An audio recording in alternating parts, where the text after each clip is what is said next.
پس آپ صبر کیجئے اس پر جو وہ کہتے ہیں، یعنی آپ کے مخالفین، اور سورج کے طلوع اور غروب ہونے سے قبل اپنے رب کی حمد کے ساتھ تسبیح کیجئے، اور رات کے اوقات میں اور سجدوں کے بعد بھی اس کی تسبیح کیجئے، یعنی نماز کے بعد بھی اللہ تعالی کی تسبیح بیان کیجئے۔ یہاں پر جو خطاب ہے وہ نبی صلی اللہ علیہ وسلم سے ہے، فاصبر علی ما یقولون، یعنی آپ کے دشمن یہ مشرکین آپ کے خلاف جو باتیں کرتے ہیں ان کی باتوں پر آپ صبر کیجئے، جو آپ کو جھٹلا رہے ہیں، جو آپ کو دھمکیاں دے رہے ہیں، جو آپ کے خلاف سازشیں کر رہے ہیں، اس کا جواب آپ صبر کے ساتھ دیجئے، اور اس کے برعکس آپ اپنا تعلق اللہ تعالی سے زیادہ مضبوط کر لیجئے۔ یعنی کتنی خوبصورت تعلیم ہے ہمارے دین کی کہ جب لوگ مخالفت کریں تو بجائے اس کے کہ ان سے الجھنا شروع کر دیں اور ان کی باتوں کا جواب دینے لگیں اور خود کو ڈیفینڈ کرنا شروع کر دیں، کرنے کا کام کیا ہے کہ ہم اللہ کی طرف توجہ کریں، رغبت کریں، دعا کریں، اللہ کی تسبیح بیان کریں، اس کی حمد بیان کریں۔ اسی لیے آگے فرمایا وَسَبِّحْ بِحَمْدِ رَبِّكَ، اور اپنے رب کی حمد کے ساتھ اس کی تسبیح بیان کریں، یعنی اللہ سبحانہ وتعالیٰ کو ان باتوں سے پاک قرار دیں جو باتیں یہ مشرکین اللہ سبحانہ وتعالیٰ سے منسوب کرتے ہیں، اور اس کے ساتھ ساتھ اللہ سبحانہ وتعالیٰ کی شان بلند کریں، اس کی تعریف بیان کریں، اس کی ایسی صفات بیان کریں جو اس کے شایان شان ہیں، اور یہ نفی اور اس بات دونوں مل کر اللہ کے کمال کو ثابت کرتے ہیں۔ اور یہاں تسبیح سے مراد یا تو ظاہری تسبیح ہے یعنی اللہ تعالیٰ کی پاکی بیان کرنا، یا پھر اس سے مراد نماز ہے، یعنی جب لوگوں کی باتیں تکلیف دیں تو آپ اللہ سے نماز کے ذریعے مدد مانگیں، فاستعینوا بالصبر والصلاۃ۔ اور پھر قبل طلوع الشمس سے مراد فجر کی نماز جو سورج طلوع ہونے سے پہلے ہوتی ہے، اور قبل الغروب سے مراد ظہر اور عصر کی نمازیں ہیں۔ وَمِنَ اللَّيْلِ فَسَبِّحْهُ، اس سے مراد رات کی نماز یعنی عشاء اور تہجد کی نماز ہے، اور مغرب بھی رات کا ہی ایک حصہ ہو جاتا ہے کیونکہ سورج غروب ہو چکا ہوتا ہے۔ یعنی ان تمام احوال میں اللہ تعالیٰ کی تسبیح بیان کریں، اور تسبیح سے مراد یعنی سورج کے طلوع ہونے اور غروب ہونے سے پہلے جو تسبیحات ہمیں بتائی گئی ہیں وہ پڑھیں، اور اگر اس سے مراد نماز ہے تو پھر اس سے مراد نماز میں اللہ کا ذکر، اور اس کے علاوہ وَأَدْبَارَ السُّجُودِ، اور سجدوں کے بعد بھی۔ ایک معنی اس کا یہ ہے کہ نماز کے بعد کی تسبیحات کا اہتمام کیا جائے۔ بہت سے لوگوں کو دیکھا گیا وہ نماز پڑھتے بس اٹھ جاتے ہیں، تسبیح نہیں کرتے، جبکہ یہاں اللہ سبحانہ وتعالیٰ خاص طور پر حکم دے رہے ہیں کہ نماز کے بعد تسبیح بیٹھ کر کرنی چاہیے، یہ نماز کے بعد کا ذکر ہے۔ مجاہد ابن عباس سے روایت کرتے ہیں کہ اللہ تعالیٰ نے آپ صلی اللہ علیہ وسلم کو تمام نمازوں کے بعد تسبیح پڑھنے کا حکم دیا ہے، اور وہ اس آیت کی تشریح کر رہے تھے وہ ادبار السجود کی۔ مجاہد کہتے ہیں اس سے مراد فرض نماز کے بعد تسبیح کرنا ہے۔ تو یہ نوٹ کر لیجئے کہ ساری نماز مکمل کرنے کے بعد نہیں بلکہ فرض نماز پڑھنے کے بعد تسبیح کریں۔ دوسرا معنی اس کا کیا کیا گیا ہے کہ فرض نماز کے بعد نفل نماز بھی پڑھیں، کیونکہ صبح عربی میں نفل نماز کے لیے بھی آتا ہے، یعنی فرض نماز کے بعد نفلی نماز بھی ادا کریں۔ اور تیسرا معنی اس کا کیا گیا ہے کہ مغرب کی نماز کے بعد 2 رکعت بھی پڑھیں، یعنی ان کو بھی تسبیح کا نام دیا گیا ہے۔ اسی طرح سورۃ الطور میں اللہ تعالیٰ فرماتے ہیں وَاصْبِرْ لِحُكْمِ رَبِّكَ فَإِنَّكَ بِأَعْيُنِنَا وَسَبِّحْ بِحَمْدِ رَبِّكَ حِينَ تَقُومُ وَمِنَ اللَّيْلِ فَسَبِّحْهُ وَإِدْبَارَ النُّجُومِ۔ اور آپ اپنے رب کے حکم کے آنے تک صبر کیجئے، پس بے شک آپ ہماری نگاہوں کے سامنے ہیں، اور جس وقت آپ کھڑے ہوتے ہیں آپ اپنے رب کی حمد کے ساتھ تسبیح کیجئے، اور رات کو بھی اور ستاروں کے پلٹنے کے بعد بھی اس کی تسبیح کیجئے۔ یہاں بھی نبی صلی اللہ علیہ وسلم کو صبر کا حکم دیا گیا ہے کہ آپ اپنے رب کا حکم آنے تک صبر کرتے رہیں۔ فَإِنَّكَ بِأَعْيُنِنَا، آپ ہماری نگاہوں کے سامنے ہیں، آپ ہماری توجہ میں ہیں، ہماری نظروں میں ہیں، ہمارے علم میں ہیں، آپ ہماری حفاظت میں ہیں۔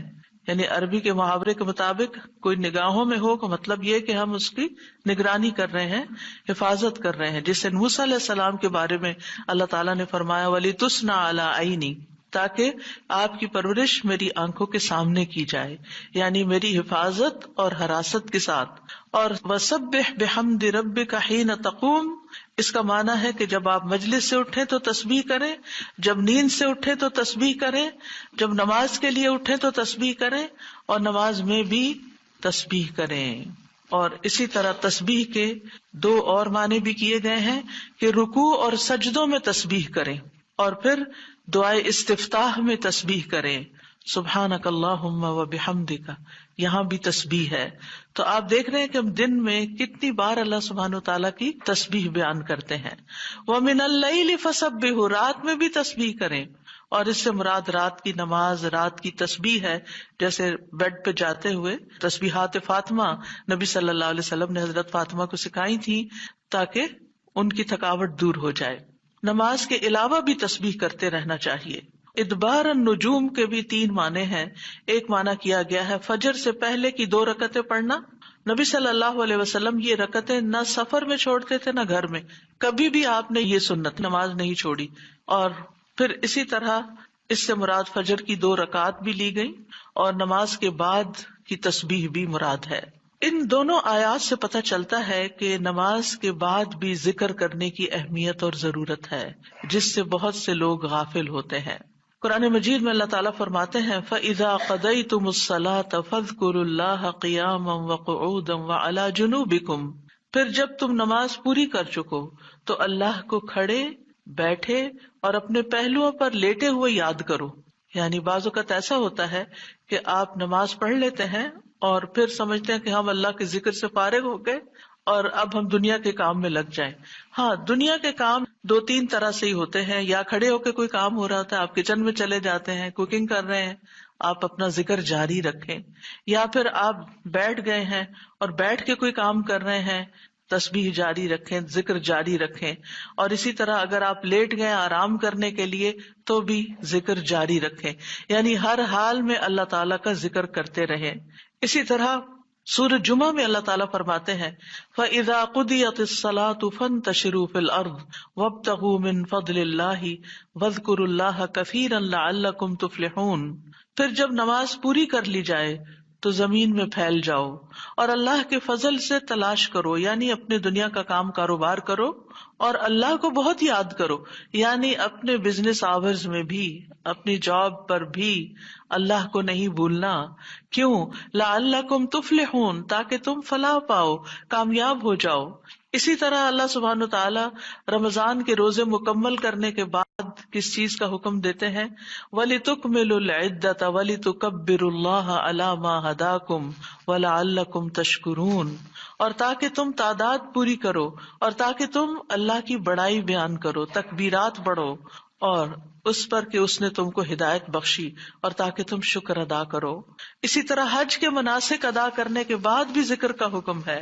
فَإِذَا قَضَيْتُم مَّنَاسِكَكُمْ فَاذْكُرُوا اللَّهَ كَذِكْرِكُمْ آبَاءَكُمْ أَوْ أَشَدَّ ذِكْرًا. پھر جب تم اپنے حج کے مناسک پورے کر چکو تو اللہ کو یاد کرو جس طرح اپنے باپ دادا کو یاد کیا کرتے تھے، بلکہ اس سے بھی زیادہ یاد کرنا. یعنی باپ دادا کو یاد کرنے، ماں باپ کو یاد کرنے سے بھی زیادہ اللہ کا ذکر کیا کرو، اللہ سبحانہ تعالیٰ کو زیادہ یاد کیا کرو. کیونکہ انسانوں کی یاد انسانوں کو دکھی کرتی ہے، لیکن اللہ کی یاد دلوں کے اطمینان کا باعث بنتی ہے، دلوں کے اندر سکون کا باعث بنتی ہے. الا بذکر اللہ تطمئن القلوب، خبردار اللہ کے ذکر سے دلوں کو اطمینان نصیب ہوتا ہے. تو آپ نے دیکھا کہ تمام عبادات کے بعد ذکر کا حکم ہے، تسبیح کا حکم ہے، تکبیر کا حکم ہے. اسی طرح نماز کے بعد خاص طور پر، یعنی نماز پڑھتے ہی اٹھ نہیں جانا چاہیے، بلکہ وہاں بیٹھ کر بھی اللہ کا ذکر کرنا چاہیے، اور اس میں غفلت نہیں برتنی چاہیے اور سستی نہیں ہونی چاہیے. بعض لوگ سلام پھیرتے ہی سنت پڑھنے کے لیے کھڑے ہو جاتے ہیں، جیسے آج کل تراویح میں جلدی ہوتی ہے لوگوں کو، تو بس فرض نماز پڑھی، آیت الکرسی کا بھی ٹائم نہیں ملتا کہ جلدی سے سنت کا ہوتا ہے کہ اگر آیت الکرسی پڑھنے بیٹھ گئے تو سنت رہ جائے گی، امام صاحب تراویح شروع کر دیں گے. تو میں سوچتی ہوں کہ جب گھر سے نکل ہی آئے اللہ کی یاد کے لیے تو کم از کم مسنون مستحب طریقے سے ہی ہم ساری عبادات کریں تاکہ وہ دل کو پھر اطمینان بھی نصیب ہو. بہرحال ایک نماز کے بعد فوراً اگلی نہیں شروع کر دینی چاہیے، اس کے بیچ کے وقفے میں اللہ کا ذکر کرنا چاہیے. نبی صلی اللہ علیہ وسلم فجر کی نماز کے بعد طلوع آفتاب تک نماز کی جگہ بیٹھے رہتے تھے، اور فجر ارلی شروع کرتے تھے، اندھیرے میں شروع کرتے تھے، اور فجر پڑھنے کے بعد بیٹھے رہتے اور ذکر کرتے رہتے. سماک بن حرب کہتے ہیں میں نے جابر بن سمرہ سے عرض کیا کیا آپ رسول اللہ صلی اللہ علیہ وسلم کے پاس بیٹھے تھے؟ انہوں نے فرمایا کہ ہاں بہت زیادہ، میں بہت بیٹھتا رہا ہوں آپ کے پاس. آپ اپنی نماز کی جگہ سے کھڑے نہیں ہوتے تھے جس جگہ صبح کی نماز پڑھتے تھے جب تک کہ سورج نہ نکل آتا، پھر جب سورج نکل آتا تو آپ کھڑے ہو جاتے. اسی طرح ایک اور روایت میں آتا ہے نبی صلی اللہ علیہ وسلم جب فجر کی نماز پڑھتے تھے تو اپنی جگہ بیٹھے رہتے یہاں تک کہ سورج خوب اچھی طرح طلوع ہو جاتا. تو پھر اس وقت کیا کرتے تھے؟ اشراق کے نوافل. تو اس سے آپ اندازہ لگائیں کیا ہم میں سے کوئی یہ کہہ سکتا ہے کہ میں رسول اللہ صلی اللہ علیہ وسلم سے زیادہ مصروف انسان ہوں، میں زیادہ بزی ہوں، میرے بہت کام ہے، میرے پاس بیٹھنے کا وقت نہیں ہے؟ نہیں، یہ صرف نفس کا دھوکہ ہوتا ہے. نفس ہمیں دھوکہ دیتا ہے کہ دیکھو پہلے تم اٹھے ہو تہجد کے لیے، پھر تم نے پڑھی نماز اور پھر پڑھے اذکار، اور اب تم پھر بیٹھ کے اور انتظار کرو، اٹھو کچھ اور کام کرو. اچھا میرا وہ کام بھی ہے، میرا وہ کام بھی ہے، اور اس طرح ہم اپنے آپ کو تسلیاں دے کر اپنی جگہ سے اٹھ جاتے ہیں اور ذکر میں کوتاہی کر جاتے ہیں. جبکہ مستحب یہی ہے کہ اسی جگہ بیٹھ کر چاہے آپ تلاوت قرآن کریں، چاہے آپ صبح شام کے اذکار، یہی وقت ہے ان کا سورج نکلنے سے پہلے، اور حفاظت کے لیے جو پڑھتے ہیں وہ انہی اوقات میں پڑھے جاتے ہیں. لہٰذا اس وقت آپ وہ بھی پڑھ سکتے ہیں، آپ تسبیحات کر سکتے ہیں، آپ کوئی بھی اور ذکر، آپ قرآن مجید کا مطالعہ کر سکتے ہیں، تفسیر کی کوئی کتاب پڑھ سکتے ہیں، کوئی تفسیر کا لیکچر سن سکتے ہیں، اپنی تجوید درست کر سکتے ہیں، یعنی کہ کوئی سبق یاد کر سکتے ہیں. یعنی کوئی بھی چیز ذکر کی قسم کی آپ اس وقت میں تسلی کے ساتھ کر سکتے ہیں تاکہ یہ سنت پوری ہو جائے، کیونکہ اس کا اجر و ثواب بہت ہے. جو شخص اسی جگہ بیٹھا رہے اور پھر نفل پڑھ کے اشراق کے اٹھے تو اس کو حج عمرے کا ثواب ملتا ہے. نبی صلی اللہ علیہ وسلم نے صحابہ کو نماز کے بعد کے اذکار سکھائے. ابن تیمیہ رحمہ اللہ کہتے ہیں کہ نبی صلی اللہ علیہ وسلم جب لوگوں کو نماز پڑھاتے تھے تو آپ سلام پھیرنے کے بعد دعا نہیں کرتے تھے، اور نہ صحابہ ایسا کرتے تھے، نہ صبح کی نماز میں، نہ عصر کی نماز میں، نہ دیگر نمازوں میں، بلکہ آپ سے ثابت ہے کہ آپ اپنا چہرہ اصحاب کی طرف کر لیتے، یعنی پلٹ کے واپس بیٹھ جاتے، اللہ کا ذکر کرتے اور ان کو سکھاتے تھے. یعنی اذکار اور دعا میں تھوڑا سا فرق ہے. دعائیں زیادہ سے زیادہ سلام پھیرنے سے پہلے کر لیتے تھے، اور جو اذکار ہوتے تھے جیسے تسبیحات ہیں یا صبح شام کے اذکار ہیں یا باقی اذکار ہیں وہ بعد میں کر لیتے تھے، جیسے لا الہ الا اللہ وحدہ لا شریک لہ، اور اسی طرح دیگر اذکار جو ہیں. اور سلام پھیرنے کے بعد اللہ کا ذکر کرنا یعنی زیادہ مستحب ہے. اگرچہ دعا بھی کر سکتے ہیں، یعنی منع نہیں ہے. بعض علماء یہ کہتے ہیں کہ نبی صلی اللہ علیہ وسلم نے جو دبر الصلاۃ کا لفظ استعمال کیا نماز کے پیچھے، تو اس سے مراد نماز کے بعد بھی ہے. حضرت عائشہ کہتی ہیں کہ نماز کے بعد کے اذکار شیشے کو صاف کرنے کے بعد اس کو چمکانے کی طرح ہے. یعنی نماز میں آپ نے اپنی صفائی کر لی اور اب بعد کے اذکار کے جو آپ کو اور زیادہ چمکا رہے ہیں. نماز نور ہے، یہ دل کو صاف کر دیتی ہے، دل کو روشن کر دیتی ہے، جیسے کہ شیشے کو صاف کیا جاتا ہے. اور نماز کے بعد ذکر کرنا ایسا ہے جیسا کہ شیشے کو چمکایا جاتا ہے. فرشتے بھی دعائیں کرتے ہیں. رسول اللہ صلی اللہ علیہ وسلم نے فرمایا جب تک تم اپنے مصلے پر جہاں تم نے نماز پڑھی تھی بیٹھے رہو اور ریاح خارج نہ کرو، گیس پاس نہ کرو، تو فرشتے تم پر برابر درود بھیجتے رہتے ہیں. یعنی اگر کوئی شخص فجر کی نماز پڑھ کے اپنے وضو کی حالت میں سورج نکلنے تک بیٹھا رہتا ہے تو آپ اپنے لیے بھی ذکر کر رہے ہیں اور فرشتے بھی آپ کے لیے دعائیں کر رہے ہیں. کیا دعا کرتے ہیں؟ اللہم اغفر لہ، اللہم ارحمہ، اے اللہ اس کی مغفرت فرما، اے اللہ اس پر رحم فرما. اور یہ اس وقت تک ہوتا رہتا ہے جب تک وہ وضو توڑ کر فرشتوں کو تکلیف نہ پہنچائے. یعنی جب گیس پاس ہوتی ہے اور اس کی اسمیل سے پھر فرشتوں کو تکلیف ہوتی ہے، تو فرشتے جو ہیں وہ پیاز کی اسمیل اور لہسن کی اور جسم سے نکلنے والے، اگر پسینہ بہت آ رہا ہے اور کپڑے نہیں آپ تبدیل کرتے، رات کے کپڑوں میں ہی اٹھ کے نماز شروع کر دیتے ہیں اور وہ اسمیلی کپڑے ہوتے ہیں، تو اس سے فرشتے آپ سے دور رہتے ہیں. اور اسی طرح اگر یعنی خوراک میں کوئی ایسی چیز ہے کہ آپ کی گیس میں بہت اسمیل ہے، تو یہ چیز بھی فرشتوں کو تکلیف دیتی ہے اگر آپ مصلی پر بیٹھے ہیں یا آپ ذکر کی حالت میں ہیں. پھر اس وقت ذکر کرنا جو ہے اولاد اسماعیل سے غلام آزاد کرنے سے افضل عمل ہے، خاص طور پر اگر ہم لا الہ الا اللہ وحدہ لا شریک لہ والی تسبیح پڑھتے ہیں. ابو امامہ سے مروی ہے، رسول اللہ صلی اللہ علیہ وسلم نے فرمایا، سورج طلوع ہونے تک میں بیٹھ کر اللہ تعالیٰ کا ذکر کروں، اس کی بڑائی، اس کی حمد و تسبیح اور تحلیل کروں، یہ مجھے اولاد اسماعیل میں سے 2 غلام آزاد کرنے سے زیادہ محبوب. یعنی اس وقت کا ذکر ایسا ہے جیسے آپ نے اتنا بڑا صدقہ بھی کر دیا. اسی طرح عصر کے بعد سورج غروب ہونے تک ذکر کرنا مجھے اولاد اسماعیل میں سے 4 غلام آزاد کرنے سے زیادہ محبوب ہے. یعنی عصر پڑھ کر بھی آپ مغرب تک ذکر کر سکتے ہیں. اگر عام دنوں میں نہیں تو آپ جمعے کے دن تو کر ہی سکتے ہیں کیونکہ اس دن دعائیں قبول ہوتی ہیں. لیکن عموماً ہم اپنی غفلت اور سستی کی وجہ سے کوئی اور کام شروع کر دیتے ہیں اور ہم ان قیمتی اوقات کی قدر نہیں کرتے، ہماری پرائرٹیز نہیں ہوتی. یعنی انسان کو جب پتہ چلتا ہے کہ یہ بزنس کا پیک آور ہے تو وہ کیا کرتا ہے، اس وقت کہیں اور سیر کو چلا جاتا ہے؟ نہیں، اس وقت وہ سارے کام چھوڑ کر اس کام کی طرف متوجہ ہو جاتا ہے جو اس کو سب سے زیادہ فائدہ دینے والا ہے. تو اسی طرح بعض سلف صالحین کہتے ہیں کہ ہم نے جمعے کے دن عصر کے بعد مغرب تک جو دعا کی ہماری قبول ہوئی. یعنی یہ قبولیت دعا کا خاص وقت ہوتا ہے. جیسے صبح کا وقت بکرتن نماز فجر سے لے کر سورج نکلنے تک کا ہے، بڑا ہی قیمتی وقت ہے ذکر اذکار کے لیے. اسی طرح عصر کی نماز سے لے کر مغرب تک کا وقت بھی بڑا ہی قیمتی ہے. تو اس میں آپ دیکھیے خصوصاً آج کل آپ روزے سے ہیں، روزہ دار کی بھی دعا قبول ہوتی ہے. اور اس میں بھی امت کے نیک لوگوں کا طریقہ یہی رہا ہے کہ وہ روزہ کھلنے سے پہلے سارے کام چھوڑ دیتے تھے اور ذکر اذکار میں مصروف ہو جاتے تھے، دعائیں کرنے میں مصروف ہو جاتے تھے. تو آپ بھی اپنے لیے کچھ پلان اس طرح کریں کہ جمعے کا دن اور ہم کم از کم رمضان کا مہینہ عصر کا وقت جو ہے اس سے پہلے اپنے کام ختم کر کے مصلی پہ بیٹھے یا کرسی پہ بیٹھے یا لیٹنا چاہتے تو لیٹ جائیں، کیونکہ پہلی آیت یہی بتائی گئی تھی نا کہ آپ کھڑے یا بیٹھے یا لیٹے ہر حال میں اللہ کا ذکر کر سکتے ہیں. الذین یذکرون اللہ قیاما وقعودا وعلی جنوبہم، وہ جو اللہ کا ذکر کرتے ہیں کھڑے، بیٹھے اور لیٹے، جس بھی پوزیشن میں آپ کرنا چاہیں آپ ذکر کر سکتے ہیں.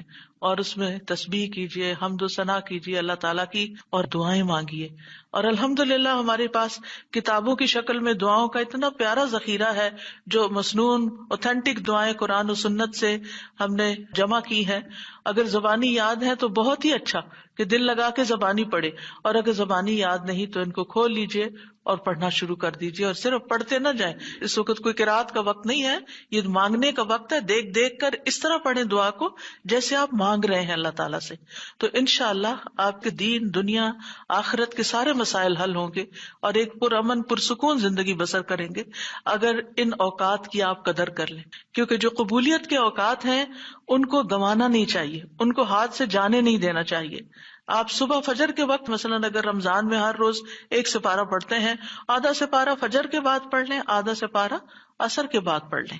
تو اس طرح بیلنس بھی ہو جائے گا، آپ کا دل نہیں گھبرا، کیونکہ ہمارا نفس جو ہے نا وہ اتنا آزاد منش ہے کہ وہ کہیں ایک جگہ بیٹھنے کی قید قبول نہیں کرتا. وہ بار بار ہمیں کہتا ہے اچھا فون چیک کر لو، اچھا وہ کر لو، وہ کر لو، اور توجہ اور یکسوئی سے ہمیں ذکر اذکار نہیں کرنے دیتا. تو اس کو ٹیم کرنے میں، اس کو ڈسپلن کرنے میں وقت لگے گا. لیکن ونس ایک دفعہ آپ عادی ہو گئے، آپ نے اس گھوڑے کو قابو کر لیا، آپ نے اس کو بٹھا لیا. جیسے بچے کو بٹھانے میں مشکل ہوتی ہے لیکن جب بیٹھ جاتے پھر بیٹھ جاتے ہیں. تو پھر انشاءاللہ آپ دیکھیں گے کہ آپ کے لیے یہ گھڑیاں بڑی پر لذت ہو جائیں گی. آپ ان گھڑیوں کو انجوائے کریں گے، آپ کا اور زیادہ دل چاہے گا کہ کاش یہ اور لمبی ہو جائیں. اچھا روزہ کھل گیا، ابھی تو میرا یہ بھی اور یہ بھی ٹارگٹ پورا نہیں ہوا. پھر اسی طرح یہ ہے کہ رسول اللہ صلی اللہ علیہ وسلم نے فرمایا، جو شخص فجر کی نماز جماعت کے ساتھ پڑھنے کے بعد بیٹھ کر اللہ کا ذکر کرتا رہے یہاں تک کہ سورج نکل آئے، پھر 2 رکعتیں پڑھے، اس کے لیے 1 حج اور عمرے کا ثواب ہے۔ انس فرماتے ہیں، پھر رسول اللہ صلی اللہ علیہ وسلم نے 3 بار فرمایا، پورا پورا پورا، یعنی پورا ثواب حج عمرے کا، پورا ثواب حج عمرے کا، پورا ثواب۔ یعنی آپ سوچئے کہ حج عمرہ کرنا کوئی آسان کام ہے؟ مشکل کام ہے، جس میں مال بھی انوالو ہے، آپ کے ایفرٹ بھی، آپ کا گھر چھوڑنا بھی، سب کچھ۔ لیکن اگر آپ کو ایک مصلی پہ بیٹھ کے اتنا بڑا اجر و ثواب ملتا ہے تو اور کیا چاہیے۔ صرف بات ہے اپنے نفس کو منانے کی، اپنے دل کو اور اپنے آپ کو ڈسپلن کرنے کی، اور ایک دفعہ آپ نے شروع کر لیا، اور اگر نہیں ہو پا رہا تو اللہ سے دعا کریں کہ اللہ تعالیٰ توفیق دے دے، اللہ تعالیٰ آسان کر دے، تو انشاءاللہ آپ کے لیے آسانی بھی ہو جائے گی۔ پھر اسی طرح نبی صلی اللہ علیہ وسلم نے فرمایا، اللہ تعالیٰ فرماتا ہے کہ میں اپنے بندے کے ساتھ ہوتا ہوں جب وہ مجھے یاد کرتا ہے اور میری یاد میں اپنے ہونٹ ہلاتا ہے۔ اور ایسے لوگ جو ذکر میں آگے ہوتے ہیں وہ درجات میں بھی بہت آگے ہیں، سبقت لے جانے والے ہیں، فالسابقون السابقون ہیں۔ رسول اللہ صلی اللہ علیہ وسلم نے فرمایا، مفردون سبقت لے گئے۔ صحابہ نے پوچھا، یا رسول اللہ مفردون کون ہوتے ہیں؟ آپ صلی اللہ علیہ وسلم نے فرمایا، جو اللہ کے ذکر میں مشغول رہتے ہیں، یعنی ہر وقت ان کا دھیان اپنے رب کی طرف ہوتا ہے، کیونکہ ذکر میں دل میں بھی یاد ذکر کہلاتا ہے، زبان سے کچھ بولنا بھی ذکر ہے، اور اس کے علاوہ قرآن کی تلاوت، نماز، یہ ساری ذکر کی قسمیں ہیں۔ یعنی کچھ فارمل ہے، کچھ انفارمل ہے، کچھ خبر ہے یعنی جیسے تسبیحات وغیرہ ہوتی، کچھ میں دعا ہوتی ہے، طلب ہوتی ہے، اللہ تعالیٰ سے اپنی حاجت مانگتے ہیں، یہ ساری چیزیں ذکر میں شمار ہوتی ہیں۔ اب آ جاتے ہیں ہم نماز کے بعد کے اذکار کے متعلق، اور یہ اذکار بھی آپ کو اس کتاب میں ملیں گے، نماز کے اذکار، یعنی نماز کے اندر کے ذکر بھی اور نماز کے بعد کے بھی۔ نماز کا سلام پھیرتے ہی نماز ختم ہو جاتی ہے، اس کے بعد سب سے پہلے کہنا چاہیے اللہ اکبر 1 بار، اور تھوڑا سا بلند آواز سے، جس سے پتہ چلے کہ نماز پڑھ لی ہے، اللہ اکبر۔ ابن عباس کہتے ہیں، میں نبی صلی اللہ علیہ وسلم کی نماز کے مکمل ہونے کو تکبیر کی وجہ سے سمجھ جاتا تھا۔ یعنی مثلا کوئی نفل پڑھ رہا ہے تو آپ کو نہیں پتہ چلتا کہ پڑھ چکا یا نہیں، لیکن اگر اس نے بلند آواز سے کہہ دیا اللہ اکبر تو پتہ چل گیا کہ ہاں اس کی نماز مکمل ہو گئی ہے۔ کیوں اللہ اکبر کہیں؟ کہ اللہ ہر چیز سے بڑا۔ آپ دیکھیں ہم نے نماز کا آغاز کس سے کیا تھا؟ اللہ اکبر سے کیا تھا، اور نماز میں کئی بار ہم نے اللہ اکبر کہا، اور اب نماز کے اختتام پر بھی اللہ اکبر، رمضان کے اختتام پر بھی اللہ اکبر، یعنی اللہ کی تکبیر بیان کرنا۔ اللہ سبحانہ وتعالیٰ قرآن مجید میں فرماتے ہیں، اتل ما اوحی الیک من الکتاب واقم الصلاۃ ان الصلاۃ تنہی عن الفحشاء والمنکر ولذکر اللہ اکبر واللہ یعلم ما تصنعون۔ کتاب میں سے جو آپ کی طرف وحی کیا گیا ہے اس کی تلاوت کیجیے اور نماز قائم کیجیے، بے شک نماز بے حیائی اور برائی سے روکتی ہے، اور یقیناً اللہ کا ذکر تو سب سے بڑی چیز ہے، اور اللہ کو معلوم ہے جو کچھ تم کرتے ہو۔ تو اللہ کا ذکر سب سے بڑی چیز، اور اس ذکر میں اللہ کو سب سے بڑا قرار دینا سب سے بڑی چیز۔ اور نبی صلی اللہ علیہ وسلم اور پھر صحابہ کا طریقہ بھی یہی تھا کہ آپ فرض نمازوں کے بعد ذکر کرتے اور آوازیں بلند کرتے، یعنی نماز کے بعد کا ذکر جو ہے اس میں آواز اونچی ہوتی ہے۔ ابن عباس اس بات سے معلوم کر لیتے کہ لوگوں نے سلام پھیر لیا ہے کیونکہ وہ ان کے ذکر کی آواز سنتے تھے۔ یعنی مطلب یہ ہے کہ نماز کے بعد اللہ اکبر بھی اونچی آواز میں، استغفر اللہ استغفر اللہ استغفر اللہ یہ بھی ذرا اونچی آواز میں، یعنی ایک ہوتا ہے سری ذکر یعنی دل ہی دل میں پکارنا، اور ایک ہوتا ہے جاہری جس میں یہ ذکر جو نماز کے بعد ہوتا ہے اس کو تھوڑا اونچی آواز میں کرنا چاہیے، اور جس طرح وتر ختم ہونے کے بعد سبحان الملک القدوس سبحان الملک القدوس سبحان الملک القدوس ذرا اونچی آواز میں کہنا چاہیے۔ تو نبی صلی اللہ علیہ وسلم اس ذکر کو ہمیشہ اونچی آواز میں کرتے تھے، ٹھیک ہے، یعنی آپ کی اقتداء، آپ کی پیروی ہر معاملے میں یہ عبادت کے درجات کو بڑھا دیتی ہے۔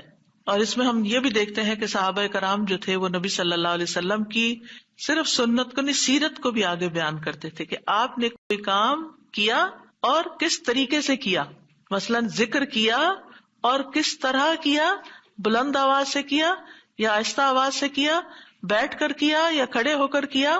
اور پھر آپ دیکھیے کہ نماز کے بعد اذکار جو ہیں وہ زیادہ پسندیدہ ہیں، یعنی دعاؤں کی نسبت زیادہ اذکار.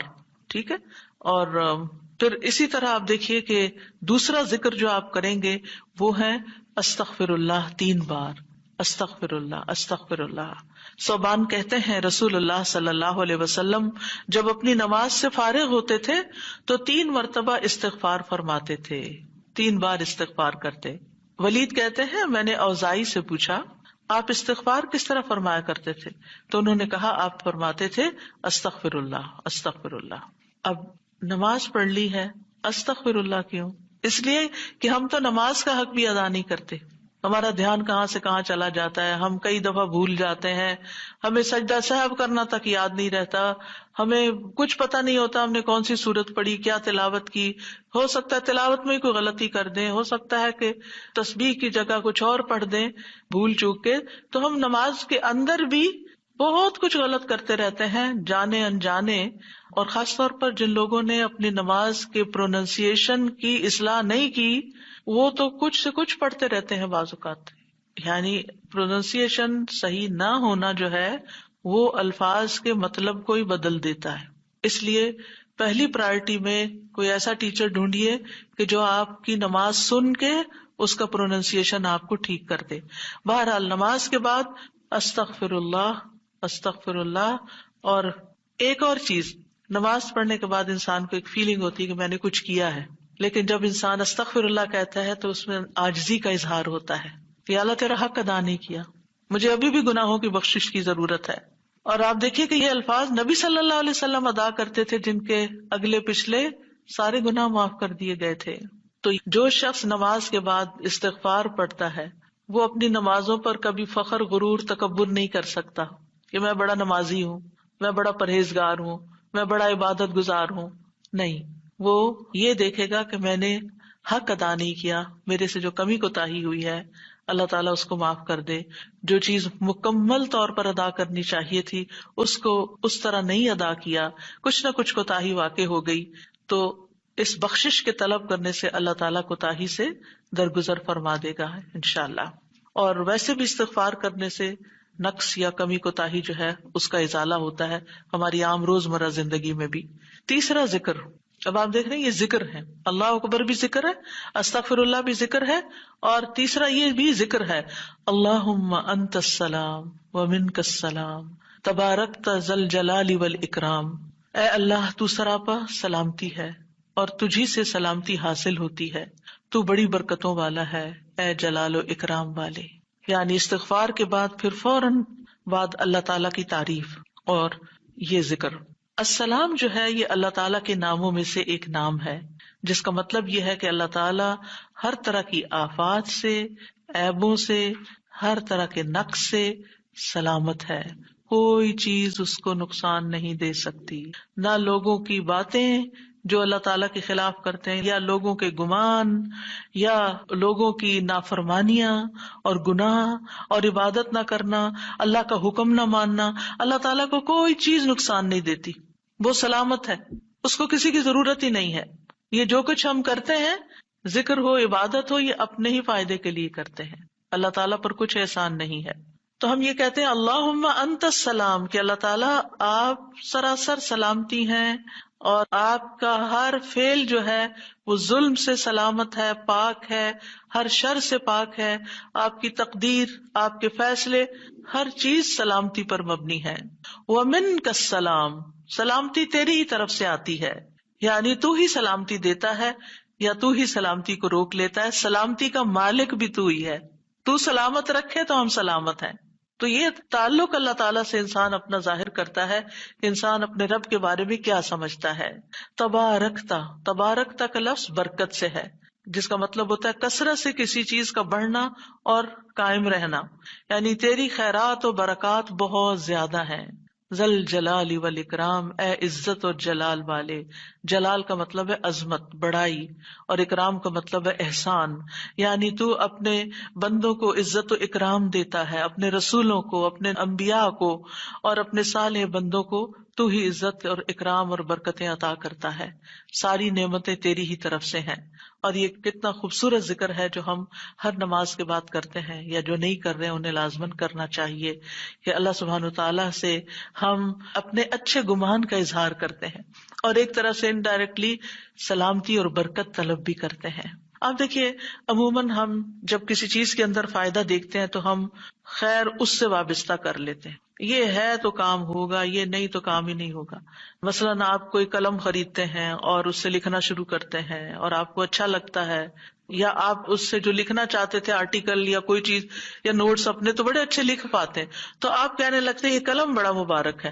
ٹھیک ہے بھائی، قلم اچھا ہے، فائدہ دے رہا ہے آپ کو، لیکن اصل تو اللہ نے آپ کے لیے یہ وسیلہ بنایا کہ اس نے آپ تک یہ پہنچایا. تو اصل برکت اور خیر اور سلامتی کا منبع اللہ رب العزت کی ذات ہے. چیزوں کے ساتھ مت چمٹ جائیے اور ان پر اتنے ڈپینڈنٹ نہ ہو جائیں کہ اللہ کو بھول جائیں اور اللہ تعالیٰ کی نعمت اور اللہ تعالیٰ کا احسان یاد نہ کریں. تو اس لیے ہر نماز کے بعد ہم اس بات کا اقرار کرتے ہیں کہ ساری برکتیں تیری ذات سے ہیں یا رب، ساری سلامتی تیری طرف سے ہے یا رب، عزت اور اکرام تیری ہی طرف سے ہے یا رب، تو ہی جس کو چاہے اس پر احسان فرماتا ہے، لہٰذا ہم یہ سب کچھ تجھ سے ہی طلب کرتے ہیں. پھر آپ دیکھیے چوتھا ذکر ہے لا الہ الا اللہ وحدہ لا شریک لہ لہ الملک ولہ الحمد وہو علی کل شیء قدیر. یہ بھی آپ 3 بار پڑھ سکتے ہیں، یہ بھی ذکر ہے، یعنی 3 مرتبہ اللہ تعالی کی توحید کا اقرار. مغیرہ بن شعبہ جو وحی کے کاتب تھے ان سے مروی ہے کہ معاویہ رضی اللہ عنہ نے مغیرہ کو لکھا کہ کوئی حدیث جو آپ نے رسول اللہ صلی اللہ علیہ وسلم سے سنی ہو وہ مجھے لکھ کر بھیجیں. راوی کہتے ہیں کہ مغیرہ رضی اللہ عنہ نے انہیں لکھا کہ میں نے آپ صلی اللہ علیہ وسلم سے سنا ہے آپ اپنی نماز سے فارغ ہونے کے بعد 3 مرتبہ یہ پڑھا کرتے تھے لا الہ الا اللہ وحدہ لا شریک لہ لہ الملک ولہ الحمد وہو علی کل شیء قدیر. سب سے پہلے توحید کا اقرار کہ اللہ ایک ہے، وہی الہ ہے، وہی خالق ہے، مالک ہے، رب ہے، معبود ہے. پھر اس بات کا انکار کہ کوئی اس کا شریک ہو، لا شریک لہ. اور پھر لہ الملک، بادشاہت بھی اسی کی ہے، معبود بھی وہی ہے، بادشاہ بھی وہی ہے، اور ایسا بادشاہ ہے ولہ الحمد کہ اس کی تعریف ہے. دنیا کے بادشاہوں کا حشر ہوتا دیکھا ہے آپ نے، ان کے ساتھ کیا کیا جاتا ہے، لیکن اللہ سبحانہ وتعالیٰ کی بادشاہت پر کوئی آنچ نہیں آتی، کوئی اس کو ہلا نہیں سکتا، کوئی اس کو نقصان نہیں دے سکتا، کوئی اس پر باتیں نہیں بنا سکتا، کوئی اس کا نقص نہیں نکال سکتا کہ اللہ تعالیٰ نے آسمان میں یہ کیا چیز بنا دی، زمین میں کیا بنا دی. نہیں، وَلَهُ الْحَمْدُ، اسی کی ہے تعریف. یعنی ایسا بادشاہ کہ جو قابل تعریف ہے، اور ایسا بادشاہ کہ وَهُوَ عَلَى كُلِّ شَيْءٍ قَدِيرٌ. دنیا کے بادشاہ انتہائی بس لاچار ہوتے ہیں، ان کے ہاتھ میں کچھ نہیں ہوتا، وہ انسانوں کے محتاج ہوتے ہیں، انسانوں کی خدمت کے، انسانوں کی مدد کے، انسانوں کے مال کے محتاج ہوتے ہیں. یہ بادشاہت کیا بادشاہت ہے جس کی ساری ڈیپینڈنسی لوگوں کے اوپر ہے. تو اصل بادشاہت تو اللہ کی ہے کہ جو ہر چیز پر پوری قدرت رکھتا ہے. تو آپ اس احساس کے ساتھ اگر اللہ تعالیٰ کا یہ ذکر کرتے ہیں تو آپ کا دل ایک سکون سے بھر جائے گا، ایک خوشی سے بھر جائے گا کہ میں ایسی ہستی کو جانتی ہوں، ایسی ذات کو جانتی ہوں کہ جو اتنی خوبیوں کی مالک ہے. کیونکہ یہ انسان کی فطرت میں ہے، انسان کی نفسیات میں ہے کہ وہ کسی چیز کی تعریف کر کے خوش ہوتا ہے، اور عام طور پر ہم صرف سامنے نظر آنے والی چیزوں کی تعریف کر کر کے خوش ہوتے رہتے ہیں، اور تھوڑے دن کے بعد وہ بھی خراب ہو جاتی ہے، وہ تعریف بھی ساتھ ہی چلی جاتی ہے. انسان ہے تو مر جاتے ہیں، ان کے اعمال ہے تو ختم ہو جاتے ہیں، اور کبھی وہ اچھے ہوتے ہیں اور پلٹ بھی جاتے ہیں. وہ کہاں گئی تعریفیں؟ جوان ہے تو بڑھاپے میں ساری تعریفیں چلی گئی، مالدار تھے تو غریب ہوئے تو ساری تعریفیں چلی گئیں. اسی طرح علم ہے اور جنون لاحق ہو گیا تو ساری تعریفیں چلی گئیں، سب کچھ الٹ گیا. اور دنیا کے یہ سارے نظارے آپ نے دیکھے ہوں گے کہ جب ہر نعمت لوگوں پر الٹ جاتی. اسی لیے ہم دعا کرتے ہیں نا کہ اللہم انی اعوذ بک من زوال نعمتک، کہ اللہ نعمتوں کے زوال سے بچانا. یہ انتہائی تکلیف دہ چیز ہے، لیکن یہ ایک دنیا کا قانون ہے، یہ سب کچھ ہوتا ہے اور ہماری آنکھیں دیکھتی ہیں. لیکن اللہ سبحانہ و تعالیٰ ان سب چیزوں سے پاک ہے، اس کو کوئی زوال نہیں اور اس کا کوئی کچھ بگاڑ نہیں سکتا، اور وہ ہر چیز پر پوری طرح قادر ہے، جو چاہے کر سکتا ہے، اور تعریف اسی کے لیے ہے. 5واں ذکر لا الہ الا اللہ وحدہ لا شریک لہ لہ الملک ولہ الحمد وہو علی کل شیء قدیر. اللہم لا مانع لما اعطیت ولا معطی لما منعت ولا ينفع ذا الجد منك الجد. اللہ کے سوا کوئی الہ نہیں، وہ اکیلا ہے، اس کا کوئی شریک نہیں، بادشاہت اسی کی ہے اور تمام تعریف اسی کے لیے ہے، اور وہ ہر چیز پر پوری طرح قدرت رکھنے والا ہے. اے اللہ، جو کچھ تو نے دیا ہے اسے کوئی روکنے والا نہیں، اور جو کچھ تو نے روک دیا اسے کوئی دینے والا نہیں، اور کسی مالدار کو تیری بارگاہ میں اس کا مال نفع نہیں پہنچا سکتا. ابتدا میں تو وہی اللہ کی توحید بیان ہوئی، اس کی بادشاہت اور اس کی حمد کا ذکر ہے اور اس کی قدرت کا ذکر ہے، اور اس کے بعد کہ جو اللہ نے دیا، جو وہ دینا چاہتا ہے اسے کوئی روک نہیں سکتا. یہاں بھی آپ دیکھیں، مانگ کچھ نہیں رہی، یہ ذکر ہے، یہ دعا نہیں، یہ کیا ہے؟ ذکر ہے. اور جو کچھ تو نے روک دیا کوئی دے ہی نہیں سکتا، اور سارے ہی مالدار فقیر ہیں، اور خاص طور پر تیرے سامنے فقیر ہیں. یا ایھا الناس انتم الفقراء الی اللہ واللہ هو الغنی الحمید. اے لوگو، تم سب اللہ کے فقیر ہو، اللہ کے محتاج ہو، اور اللہ ہی غنی، مالدار اور وہی قابل تعریف ہے. واللہ هو الغنی الحمید. ٹھیک ہے. نبی صلی اللہ علیہ وسلم جب سلام پھیرتے تھے تو یہ دعا پڑھا کرتے تھے یا یہ ذکر کیا کرتے تھے. اور اس میں آپ دیکھیے کہ یہ جو عقیدہ ہے نا کہ اللہ روکے تو کوئی دے نہیں سکتا، یہ انسان کو بڑا اطمینان دے دیتا ہے. اگر کوئی چیز، کوئی خیر آپ کی طرف آنے سے رکی ہوئی ہے تو وہ اللہ ہی نے روکی ہوئی ہے، آپ پر رحمت کی وجہ سے. بدگمان نہ ہو اس سے، کسی وجہ سے رکی ہوئی ہے. آپ کسی کی کوئی اچھی چیز دیکھتے ہیں، کسی کا مینشن دیکھتے ہیں تو سوچتے ہیں کتنا خوش قسمت ہے، کتنے بڑے گھر میں رہتا ہے. کسی کے پاس فراری دیکھتے ہیں تو آپ کہتے ہیں واہ کتنا خوش قسمت ہے. لیکن آپ کو نہیں پتا کہ یہی چیزیں اس کے لیے کتنی بڑی آزمائش بنی ہوئی ہیں، آپ نہیں جانتے.